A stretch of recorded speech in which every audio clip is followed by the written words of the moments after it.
It is with great pleasure that I introduce our very own Mrs. Debbie Preece.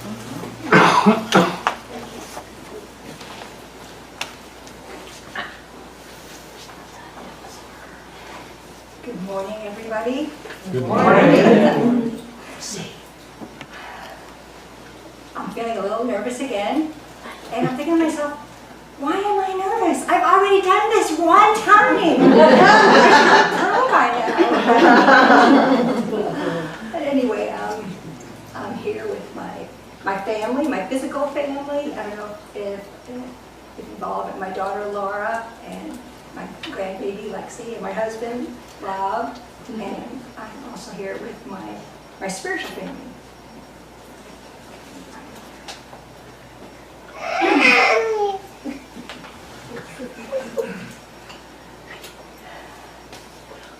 Well, I thought about what to give a talk on today, and I thought with it being the month of July, the month of July 4th and Independence Day, it would be a good day to talk about freedom. But when you think about freedom, you realize that in this country where we live, we're very blessed because we have many freedoms in this country, and also in this particular time of history in which we're living. We have the freedom to worship. There's still some places in this world where you can't just worship freely.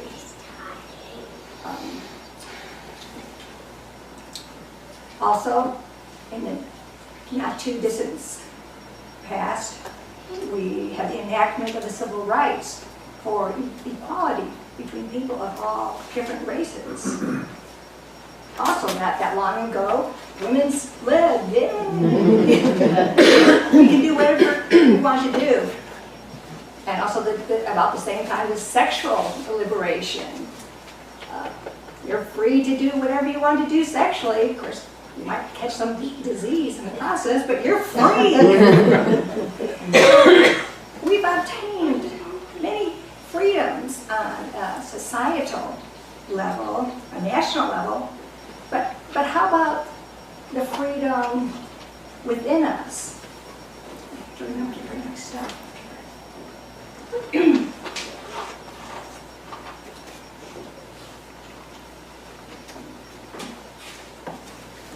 Are we really free within ourselves? I used to think a lot about freedom when I was a young person.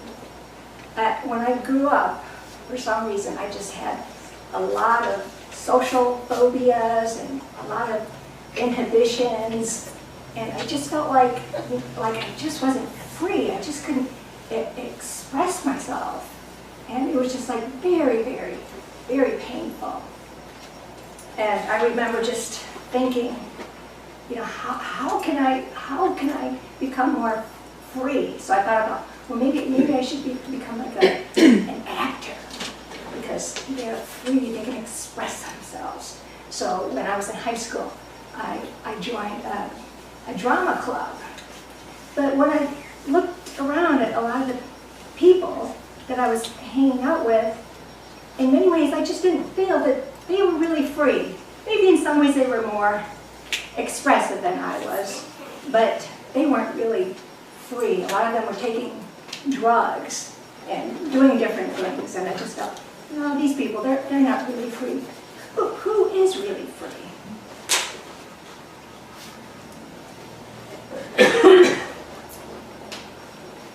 Then I went off to college, and then I thought, well, maybe I'll study psychology.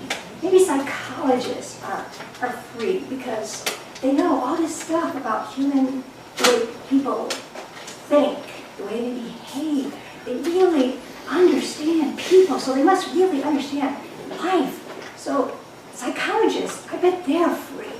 So I took my first psychology class, and I remember just watching my professor, and I remember he was he was just kind of hunched over, he had this wild hair, and I just got this feeling from him that he was not very secure. And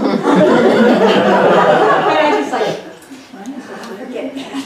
I didn't take any more psychology classes after that.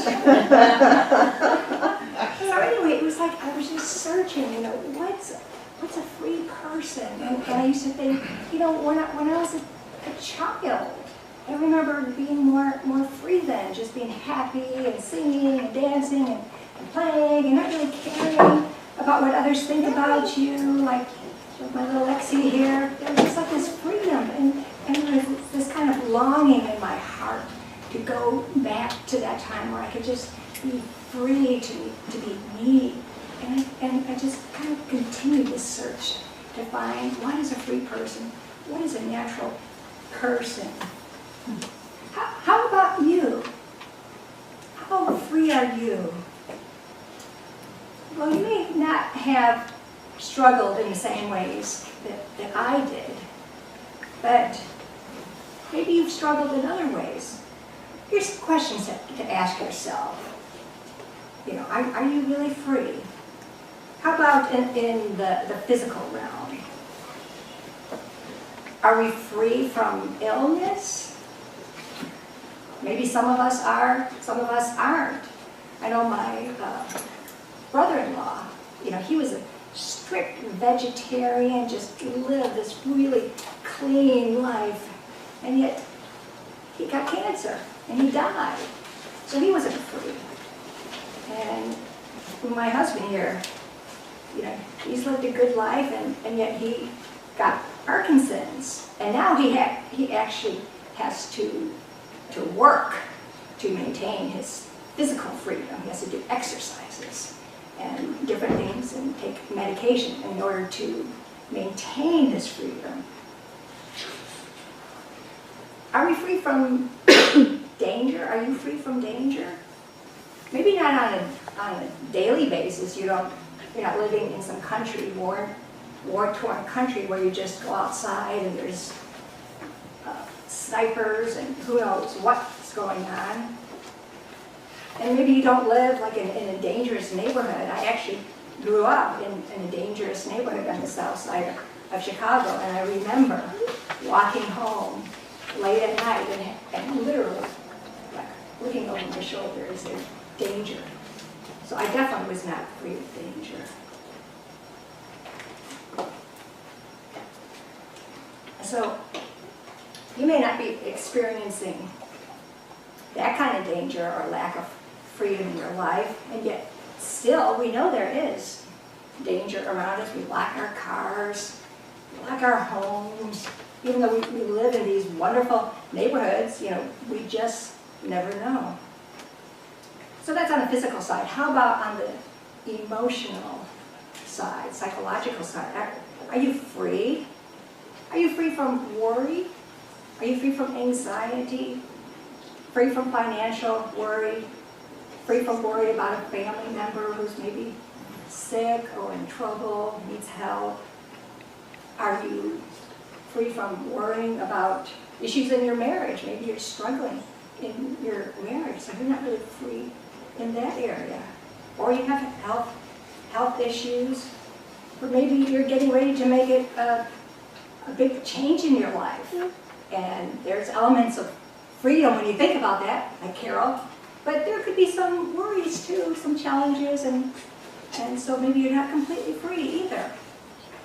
How about emotional suffering? Are you completely free from any kind of emotional suffering, from loss? We just never know when some kind of tragedy is going to hit us, when someone that we love dies. Or maybe you lost your job, you lost your financial security. Maybe you're divorced, you lost your marriage. I'm working right now with my marriage coaching business with a woman who's just divorced and trying to help her go through that grief of losing this marriage. Loss of a dream. And for many of us, loss of our youth. We're all getting a little older. or maybe loss of friends or a sense of community. When I first moved here to Huntsville, Alabama 25 years ago, it was very, very hard. I lost my family, my friends, and my church family. It was very, very difficult. And it took a long time, and it really wasn't until I joined Unity here that I finally began to feel a sense of community again.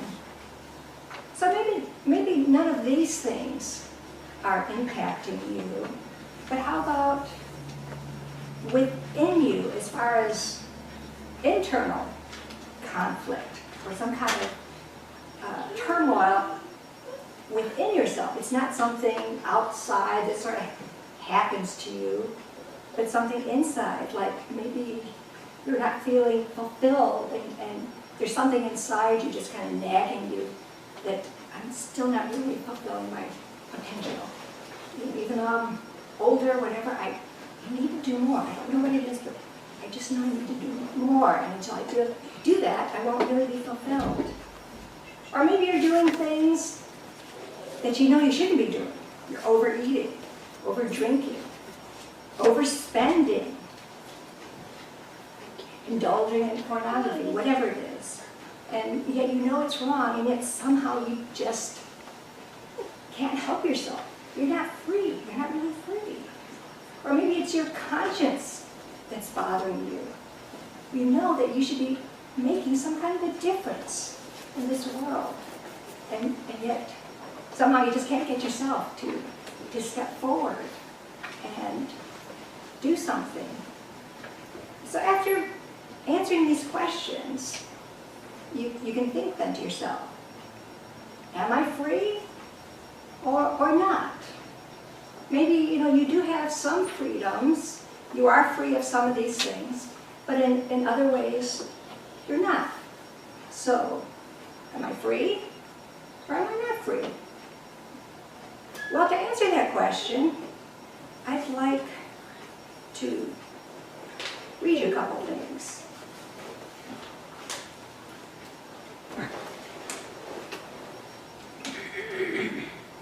I'd first like to read from What Unity Teaches.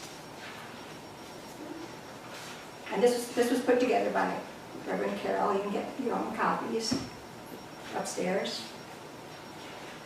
On page 11 at the bottom it says, God is free, and He made man free so that he can grow through the use of his freedom. Since man is still learning how to use his freedom, he sometimes makes unwise use of it, which results in suffering for himself and for others. But even man's most serious misuse of his freedom and results thereof are subject to the divine law of adjustment, which will be discussed in the next lesson, which I couldn't find, but I'm sure it's there somewhere.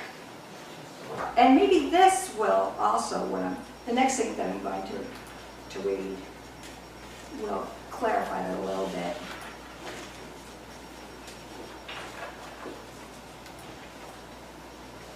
So how does man learn to use his freedom, to use our freedom?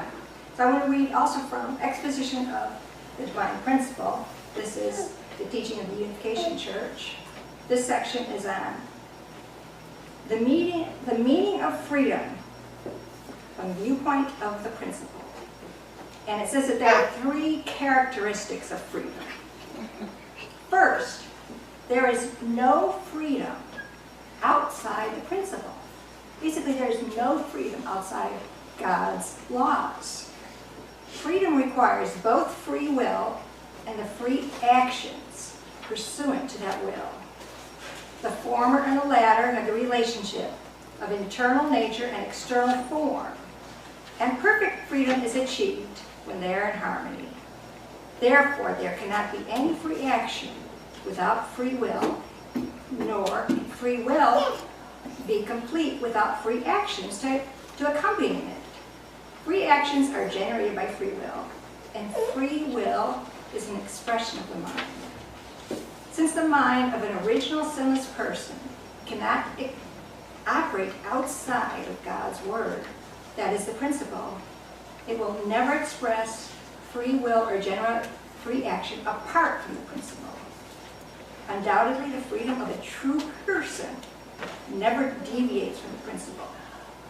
True person. I wonder what that's about. Secondly, there is no freedom without responsibility. Human beings, created according to the principle, grow by fulfilling their responsibility based on their free will. Accordingly, a person pursuing the purpose of creation, basically pursuing the purpose of their life as prompted by free will, ceaselessly strives to carry out his portion of responsibility. And the third characteristic is there is no freedom without accomplishments, actual accomplishments and results. And when human beings exercise freedom and carry out their responsibility, they strive to accomplish results which complete the purpose of creation and bring joy to God. So the ultimate outcome is actually joy to God.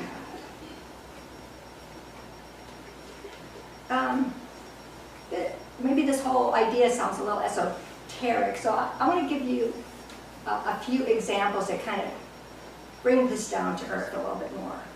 For example, how many of you here are free to play the piano? Is there anybody here who doesn't know how to play the piano?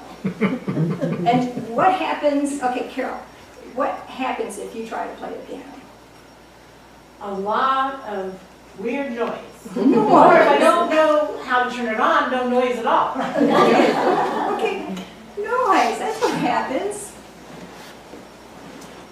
And what I want to do is I want to kind of incorporate these three characteristics that, you know, there's like a natural law and principle, and responsibility, and then actions. I want to kind of incorporate that into the examples I give. So in music, there are actual rules. And if you don't understand and follow the rules, in a sense, you're not really free to play the piano. But once you understand them, then you have the responsibility to do something about that, to use that knowledge and to own it. And then actually, you are responsible to follow those rules. And I'll say, like on the flip side, are you going to hand over a beautiful, exquisite, expensive violin to a 3-year-old child? I don't think so. That's because this child can't be responsible. So that child, and you don't give that child the freedom to play that instrument. They will play with the instrument, but they can't actually play it. So once you understand the rules of music and your responsibility, then you must show actual results. And we see right here, through Barry, the results of understanding the rules of music, taking responsibility for that, practicing, following those rules, practicing over and over again. And the result is something beautiful to hear, to behold, and it brings joy to us. Whereas if someone who really doesn't have that freedom, it creates noise. Someone who is really free to play this musical instrument brings joy and pleasure to us. And in many ways it looks effortless. It's just like, oh Barry, it just looks so easy to you. Or Amy, when she sings, it just seems so easy. But we don't understand the years of practice and discipline that went behind there. And here's another really easy example to relate to. Traffic laws. Okay, there are rules for driving. And we have tremendous freedom in this country. You can travel thousands of miles. You can travel, 2,000 miles to California, and you can see the deserts and the snow-topped mountains, and the oceans and the valleys. And it's just this beautiful country. Because you're free to drive anywhere in this country. But first of all, you have to know the laws. You have to know how to drive a car. And then you have to take that ownership and that responsibility and make that decision. I am going to learn how to drive that car and drive responsibility. Because the moment you go outside of those laws, outside of that principle, you lose your freedom. You may want to go to California, all the way to California, go to New York, Maine, but if you don't follow those laws, you're not going to get any further than the stoplight right down the street. And if you go through that stoplight, you're stopped by a police officer, you'll lose your freedom to go wherever you want to go. And you could lose your life as well and take others with you. So there's always, with freedom, there's always responsibility. And when you fulfill that responsibility through actual results, there's this incredible beauty available throughout this country, this wonderful country that we live in. One last example, and this is something very close to my heart.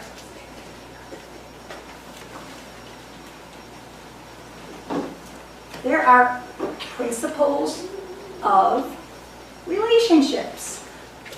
And as many of you know, I'm a marriage coach. And it's actually, I consider my mission to teach people about marriage relationship, the principles of it. So many people just go into their marriages thinking that love's enough and then end up getting divorced. But there are actually principles and rules. And when you abide by those rules, you can actually have a happy marriage. Just a couple real simple things. Women, if you criticize your husband all the time, try to control your husband's love for you is going to die. I don't know how many women I've been saying, don't fight the hand that feeds you. You need your husband's love. But if you criticize him and try to control him, he's going to lose his love for you. And men, if you shut your wife out of your life, some parts of your life, not sharing the expenses, the finances, not sharing, why you're acting so depressed, whatever it is. You're cutting your wife off in some way. Your wife is going to stop feeling loved by you, and her heart is going to begin too close to you. And I don't say to them, don't bite the hand that feeds you, but if you do that, you just might not get fed.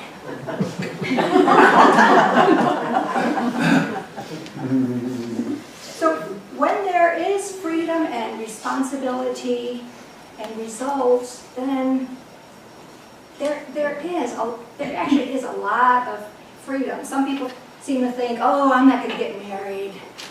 I'm never going to get married because I'm not going to have any freedom. I won't be able to do anything anymore, and I can't go on dates with all these women and have sex, or I'm just going to lose all my freedom. But actually, in a loving relationship, there is so much freedom. Rob and I have been married now for 34 years, and I feel like in the time we've been together, I have just kind of recreated myself many times over, trying on different things, working with computers, then going back to school, starting a nonprofit, doing the bookkeeping here at this church, going back to grad school, and now being a marriage coach, just try out all these different things, and there's been complete freedom in our relationship because we obey the rules of relationship.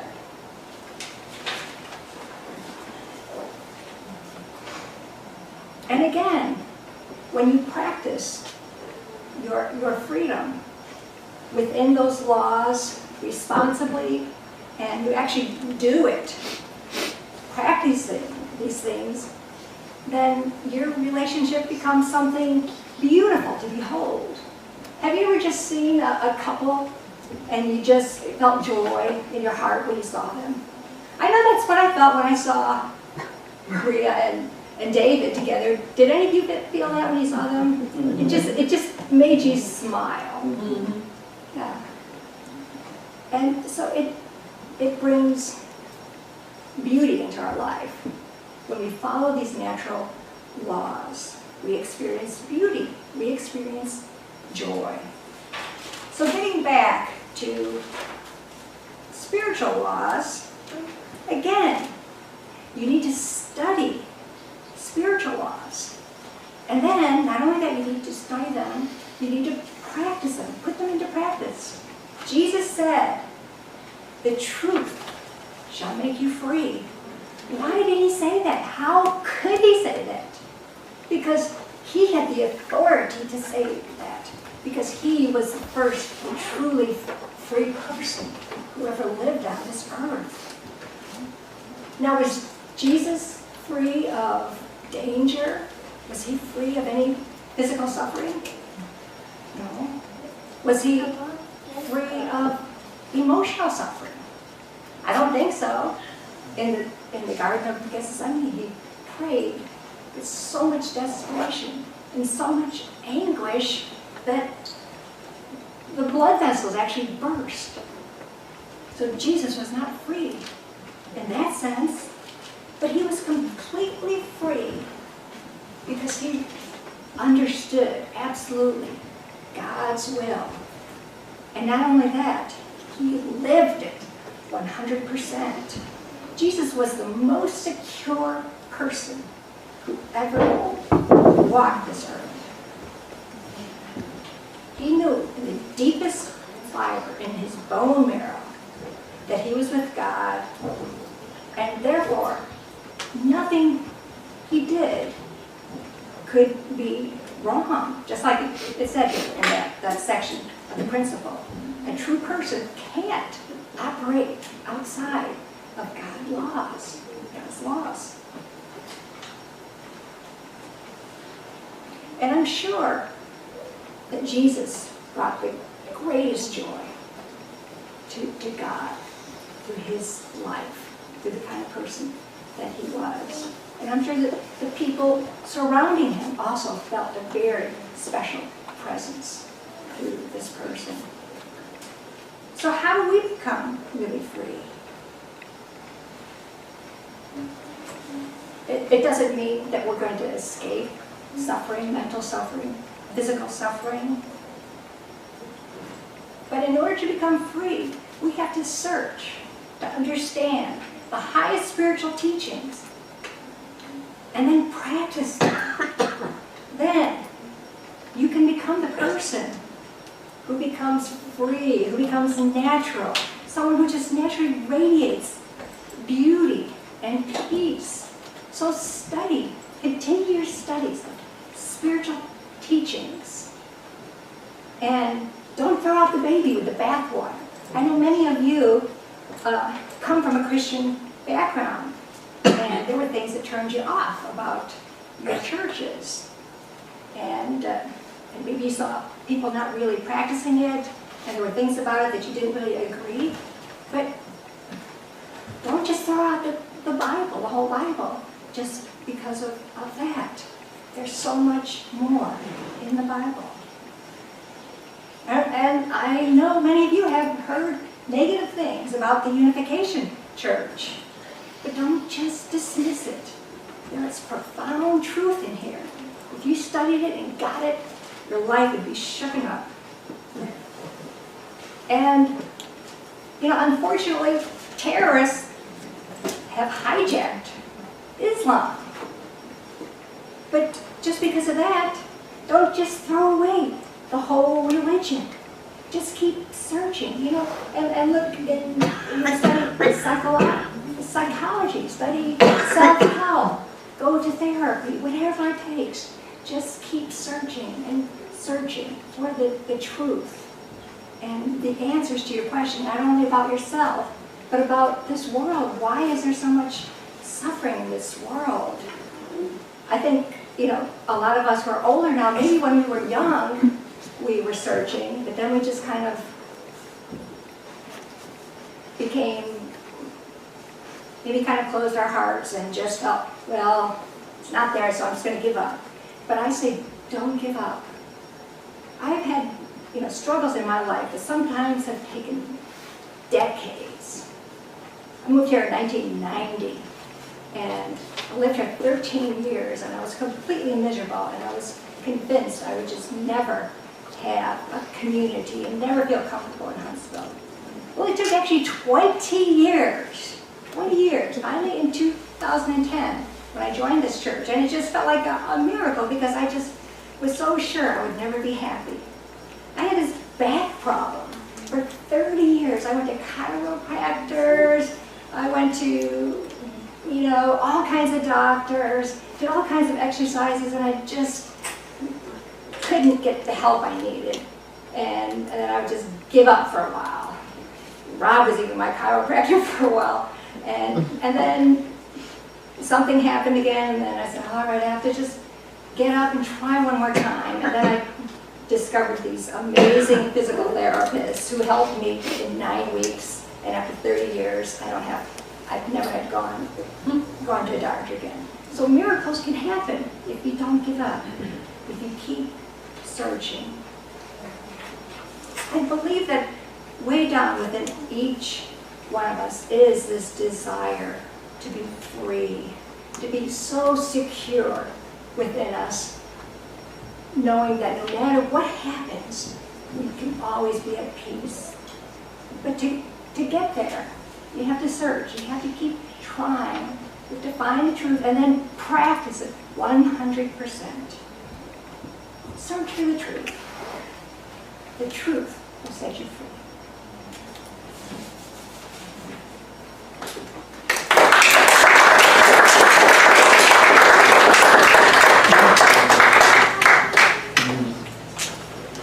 Thank you very much. Yeah. Indeed. I have the pleasure of having Rob Preece sing a special song.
Of the shadow